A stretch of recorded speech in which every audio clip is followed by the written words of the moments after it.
vidjeti što se dobije kad mladi Hrvati spoje pametno i korisno, a narodu besplatno.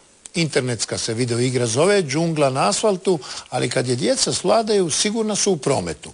Čestitke udruzi darovitih informatičara Rijeke i gradskom autoklubu.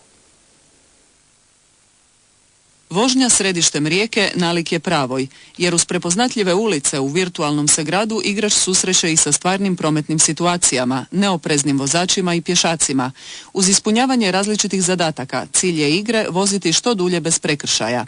Ukoliko napravi nekakav prekršaj, grafički se pokaže da je kažnjen, a ukoliko završi misiju uspješno, onda dobije nekakve novčiće i onda se u banci nađe novaca za novi auto. Autori igre Urban Jungle, daroviti informatičari Rijeke, u suradnji s Riječkim autoklubom na tom su projektu radili oko 3 godine. Radi se zapravo o računalnoj igri koja je namijenjena najmlađima, hrvatskim školama i svim onima koji će se uključiti u promet s ciljem znači povećanja prometne sigurnosti, prometne edukacije. Vrijednost projekta prepoznali su mnogi oglašivači i neprofitne organizacije, među kojima i UNICEF.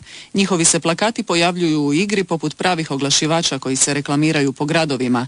Takozvani advergaming u ovoj je igri novost u Hrvatskoj, koja je omogućila njezino samofinanciranje te besplatnu distribuciju internetskim korisnicima u Hrvatskoj. Autori su svoj projekt imali priliku predstaviti i hrvatskome predsjedniku, a zanimanje za takvo učenje prometnih pravila pokazali su i neki drugi hrvatski gradovi.